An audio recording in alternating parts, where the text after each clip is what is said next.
In your opinion, King, who is more to blame for our failure? And it's not. We're not. I'm not trying to play a blame game per se right now, but Right. just more so, it is what it is, right? Right. Gores, Weaver, and Monty. You got to take Monty out the conversation. He just got That's here. what I was gonna say. That's what I was gonna say. And Monty's in the evaluation process right now.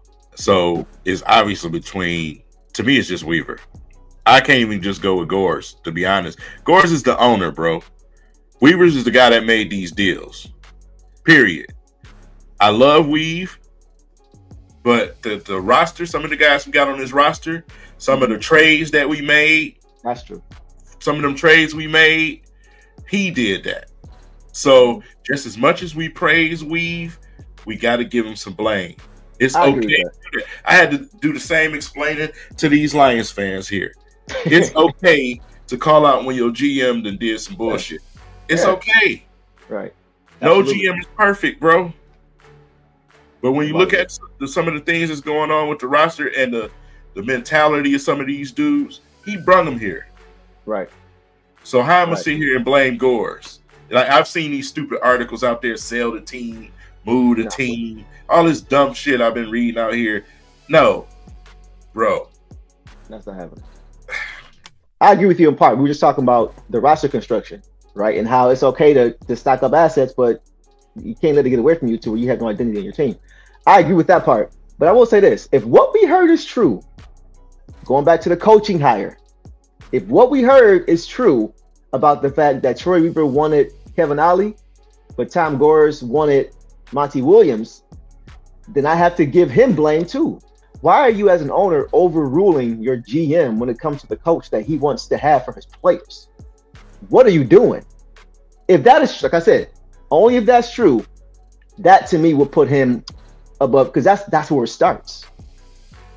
If the GM can't even make decisions, how do you expect to have a good team on the floor? Yep. That to me is the biggest thing. It's like, if he's that involved, if he hasn't learned by this point, because when he first got here, he was hands-on. Remember that? And he supposedly took a step back, but now all of a sudden he's hands-on. Like, if this is true, he's hands-on again. Shout out to AB in the chat. For sure. But yeah, man, bro, that's why I say it's got to be the both of them to get most of the blame for that. Come on, man, you got to put things in place and then just step back and let them do what they do. Let them do what you hired them for.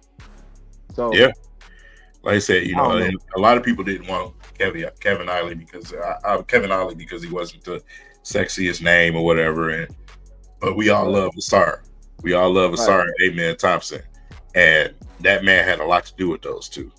A lot. He was in those gyms training with them guys, getting them, you know, mentally prepared for them games, giving them the mindset that they got. You know what I'm saying? That effort, that relentless effort that you see, that came from Kevin Ollie. You know what I'm saying? So we got the shiny pretty thing. We went and got the shiny Cadillac. You know what I'm saying? And so we just have to deal with that. So like when I hear people talking about Monty or whatever, it's like, bro, be quiet. It's too early. You know what I'm saying? He just got here. Let's see what's happening.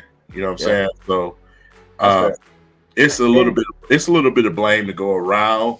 I just can't pinpoint one major person to be like, it's all your fault. No, players get coaches and GMs fired. Right. For effort, bro. Right. And bro, when you 2-24, you can't just blame one person. That's impossible. But I wanted to hit on this next thing we had in lieu of what Ashton was just talking about. He said, can you throw back up there on there for me on the screen? His comment. Because he made a comment about the Pistons possibly trying to end their streak. And I really want to highlight this right there. We have to win Thursday, right? So that brings us to our next question, bro. When will the Pistons end their streak? To me personally, I think it is going to be Thursday against the Jazz. That's why I said they name first. I think it's going to be Jazz. But then, like I said, you got the Nets back to back. Right. I mean, you come out of both of those with an L. It's just like, I can't do nothing else for you, bro. Because we don't have, we got to be frank about it. In our team, we have a team that's faced adversity from the very beginning of the season. Guys went out immediately. You know what I'm saying? Especially all of the veteran presence, the guys we acquired to be that presence and that veteran help, right? Yep. So these guys go out. What a lot of people are not being realistic about, this schedule is ridiculously hard. Yeah. Like we have a ridiculously tough schedule, bro. Especially for a young team that's trying to build. That's a tough schedule. So yeah, if we taking L's, I want to see exactly what you said. Effort, compete. That's it. You know what I'm saying? Hey, bro, that's all we asking for. Give me these lackadaisical performances, get blown out by 40. Give me that effort. Yeah. And we say it all the time. It's how you losing, bro. You know what I'm saying? I looked up a stat today. I believe it was the first 9 games of the season. We were losing by an average of 4 points. Every game since then, been an average of 19. Yeah. 19, bro. It ain't like we're in games. I wouldn't even mind, bro. If we were 2-24 and we were losing games, I would chalk it up to a young team who hasn't learned how to win yet. That's what every team goes through. That's the growing pains we were talking about for this season. It wasn't this. It was, okay, they got to learn how to grow. They got to learn each other. They got to build chemistry. They got to learn what it means to lose so they can learn what it means to win. That's what we was looking for. Not this third quarter, we turned the game off. We off Twitter. Or fourth quarter, we down by 2 or 3 in beginning of the fourth quarter. And then by the time it's half a quarter left, we down by 20, 30. That's effort, man. That's effort. Like you said, that's all we're looking for. So, man, this brother is that's bro, what I need to see. Bro, yes, 50. Exactly we need to get 75% of the 50-50 balls. At least every loose ball, we got to be getting 3 out of 4. So somebody give me courtside tickets, because if I don't see something out there, I'm firing on somebody this third. Like, bro, like I say, you wait, man. Talk about it, bro. I need to see that desperate mentality. I need to see that dog from everybody. Sorry, bro. We always talk about that, having that dog. I ain't seen that dog lately. I ain't seen that nasty. I ain't seen that grit. I ain't seen that fight. I don't care what you shoot from the field. This is what I need to see from my squad. When you get knocked down, on the way up, you're gonna bite a kneecap. We're gonna take one from Dan Campbell. And before you know it, the last one standing is gonna be my squad. That's what I need to see, man. Bite some kneecaps out there. Don't do it for real like Draymond, but bite some kneecaps out there. Don't choke nobody out. We don't need that flagging out energy. We don't need all that. Man, like you out there. I mean, I need minutes out there, bro. Yeah. Like if y'all need to, y'all know where I'm from. We can spin up 7 Mile real quick. I put some dog in y'all. You know what I'm saying? I'll show you how to have that dog. You man, so, you already know, bro, how we cut. It's totally different. That's why it's so hard to watch this, though.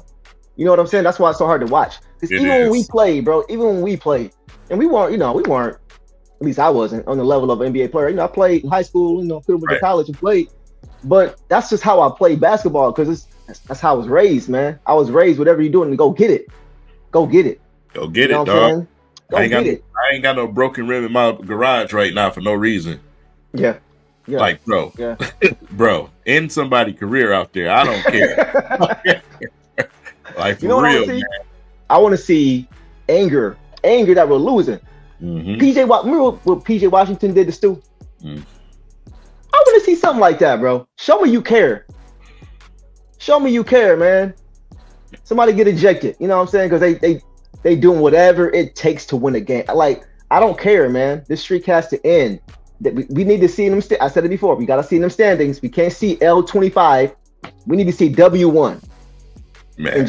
And that's all we need. We get a win. I can see it's going on a little 3 or 4 game winning streak. I can see it. Spare us the bitch assness. Don't be out there whining and crying at referees while they going down on the other end shooting layups, bro. Get your ass back. Play some defense. You know what I'm saying? I need it on both sides of the court. Period. Boyan moved them old ass ankles. I gotta say, man, Boyan been trying. He been trying. Yeah, you could tell he has pride. You could tell, like he ain't trying to be a part of no history like this. No, see it. No. He don't want to be a part of this. He give an effort, man. Like, since he's been back, there hasn't been a ton of rust either. Like, he just came right back and popped back. You know, I gotta give him credit for staying professional. Keep taking care of his body. But but he's been trying defensively. Yeah. A lot more than some of these young guys, if we being honest. You know what I'm saying? Like, just from an effort standpoint. And that's not good. He's 34 years old. Just getting back from injury. He didn't got his win back all the way yet. His condition ain't even tight yet. Yeah, I mean, I think we all can just agree until the trades get to trickling down with this roster we got right now. I just want to see effort, bro. Period. Right. You know how disheartening it is to drop 43, 7-5, and play with grit defensively, and you still lose? I would have felt that would have been the game that everybody else is like, look, man, let's follow him. He's trying to put us on his back right now. Let's follow him. Let's go get this game, man. I didn't see it. I just didn't see it. Now that's the most disappointing part for me. It's got to be for him if it is for me. If it is for us. But like you said, you can't run from it, man. Yeah. It ain't no running from this. Nothing else I can do. You can't hide, can't run. You know, another one of my biggest problems with this roster is Trae Young did what Trae Young does. Some of the other guys, though, especially when we playing, you know, certain teams like Cleveland, you know, some of these other rosters, it's the other guys that's killing us. Right. That's what I can't deal with. Those dudes can't have shit out there. Right. That's got to be the mentality. You know what I'm saying? Giannis gonna be Giannis. Young gonna be Young. Embiid gonna be Embiid. I'm tired of seeing some no-name dude shoot the lights out from three-point land. Yeah. And that's from like a game planning standpoint. Like, coach, you need to sit these young guys down and say, listen, they gonna do what they gonna do, but this dude over here, I bet not hear his name called. Facts. You better be humping this dude's leg, man. Yeah. On him like a shadow. For real. You know, he said, pause. You and your Cameron and Mace tonight, huh? Tonight, huh? You know. you get killed these days if you don't. Electrifying through the air, a Detroit shot. And it doesn't really matter if you love him, like him, hate him. That boy is born.